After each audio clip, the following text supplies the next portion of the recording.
સામતભાઈ, તમે એવું પણ જોયું હશે, ગુજરાતી પરિવારોમાં કોમ્પિટિટિવ એક્ઝામને લઈને કોઈ માહોલ જ નથી. મારા ઘરમાં મારા પપ્પા પોતે સરકારી કર્મચારી હતા, સેલ્સ ટેક્સમાં હતા પપ્પા. પણ મને એવું યાદ નથી કે પપ્પાએ કોઈ દિવસ મને કીધું હોય કે તું જીપીએસસીની તૈયારી કર કે તું યુપીએસસીની તૈયારી કર. હા, 12મું પાસ કર્યા પછી ચોક્કસથી એમણે મને કીધું હતું કે તું કોમ્પિટિટિવ એક્ઝામમાં અપિયર થા. પણ મેં જોયું છે મોટાભાગના પરિવારોમાં ક્યાંય કોમ્પિટિટિવ એક્ઝામની કોઈ તૈયારીઓને લઈને કદાચ ચર્ચા પણ નહીં થતી હોય, જે બહારના રાજ્યોમાં આપણે જોઈએ છીએ. પણ એવી વાત કરું ને, હા, તો ખાલી સ્પર્ધાત્મક પરીક્ષા તો કેવું છે, ગાડરિયો પ્રવાહ છે કે મારા મામાનો છોકરો લાગી ગયો એટલે આખું ગામમાં હે તૂટી પડે.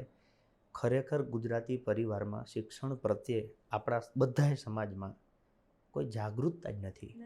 ઉદાહરણ તરીકે મને નથી સાંભળતું કે મારા 34 વર્ષના કેરિયરમાં મારા પરિવારે ભેગા બેસીને એવો નિર્ણય કર્યો હોય. આજે તો હલચલ હું મોટો થયો, પણ માની લો કે 20 વર્ષની મારી ઉંમર સુધીમાં મને નથી સાંભળતું કે મારા પરિવારે સાથે બેસીને ચર્ચા કરી હોય કે ભાઈ સામત 6ઠ્ઠામાં ભણે છે તો એનું ભવિષ્ય શું છે, આપણે એને 7મું શું કરવા ભણાવીએ છીએ, કે 8મું 9મું 10મું ભણીને સામત ભવિષ્યમાં શું કરશે. આવું આપના માધ્યમથી જેટલા પણ પરિવાર જોવે છે એ બધાને એક નાનકડી વિનંતી છે કે કોક દી તો 15 મિનિટ કાઢો લાવ. આપણી પાસે કોકનું છૂટું થયું હોય એના ઉપર ચર્ચા કરવા ચાલુ 20-25 વર્ષ હોય છે. 25 વર્ષ પહેલાં કીધું કે આને મેં સમજાવ્યો નહોતો મહિનો જો છૂટું થયું. એ 25 વર્ષની લવરી લઈને બેઠા છો તો કોક દી 25 મિનિટ પરિવાર હાટું કાઢો ને, કે ભાઈ આપણો છોકરો ધોરણ 10માં છે, ઓકે, તો એ 10માં સારા પર્સન્ટેજ લાવીને શું બનશે. આપણે છોકરાને કેવું સમજાવે ખબર છે, 10મું ધોરણ છે, બોર્ડ છે, મહેનત કરી લેજે, પછી તારે જલસા છે વેકેશનમાં. એટલે તમે એને લાલચ આલો છો, પ્રેરણા આલો છો. અચ્છા, 10મું પાસ થઈ જાય, 11-12માં આવે એટલે શું કે હવે જિંદગીના ખાલી 2 વર્ષ છે, 2 વર્ષ સાચવી લે પછી તારે કોલેજમાં જલસા છે.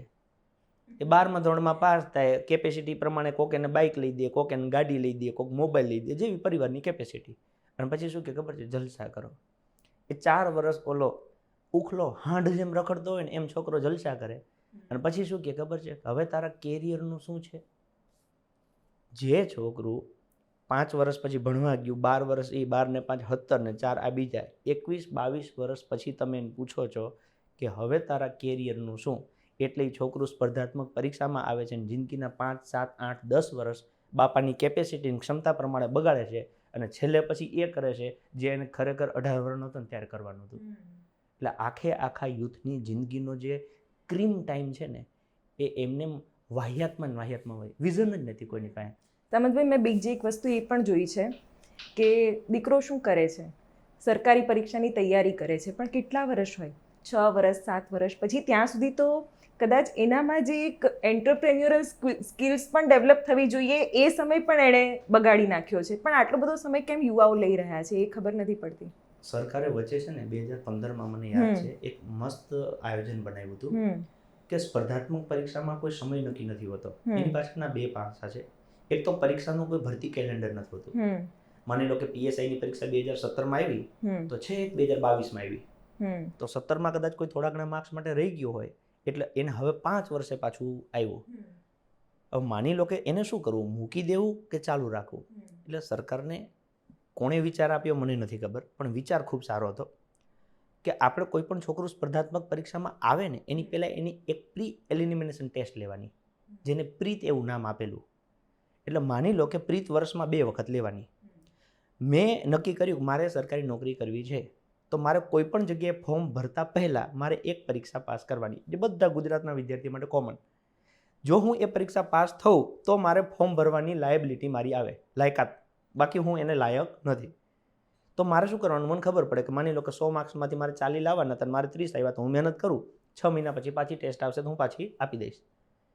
પણ એક ખબર નહીં માથડે ચડાવી દીધું, 15નું 25 આવ્યું, હજી સુધી આવ્યું નથી. આવું કેમ જરૂરી હતું? માની લો કે તમારે કોન્સ્ટેબલ બનવું છે તો એમાં તમારે ગણિત કરવાનું, રિઝનિંગ કરવાનું, ઇતિહાસ, ભૂગોળ, બંધારણ. તમારે તલાટી બનવું છે આનું આજ, તમારે ક્લર્ક બનવું છે આનું આજ. તો એના કરતાં એક જ ફોર્મેટ ફિક્સ રાખીને પરીક્ષા લઈ લ્યો. માની લો કે તમારે 4000 તલાટી જોઈએ છે તો એના તમે 15 ગણા 20 ગણા એટલા લોકો જે પ્રી પાસ થયા હોય એની ફરીથી બીજી એક્ઝામ લઈ લો. બરાબર છે. તો સરકારને સારા કર્મચારી મળશે અને જેનો એપ્ટિટ્યુડ અને એટીટ્યુડ બંને બધી છે. રીતે, હા, કે આ છોકરો કોઈ પણ પરીક્ષા માટે લાયક છે. બીજું, જે છોકરો માની લો કે એક વખત પરીક્ષા આપી નાપાસ થયો, બીજી વખત નાપાસ થયો, ત્રીજી વખત નાપાસ થયો, ચોથી વખત નાપાસ થયો, 2 વર્ષમાં એની 4 વખત એક્ઝામ આપી, 4 વખતમાં એને 20 થી વધારે માર્ક્સ ન આવ્યા, આવું હું દાવા સાથે કહું છું કે ગુજરાતમાં 10 લાખ ફોર્મ ભરશે ને તેમાંથી 6 લાખ તો નીકળી જ જાય.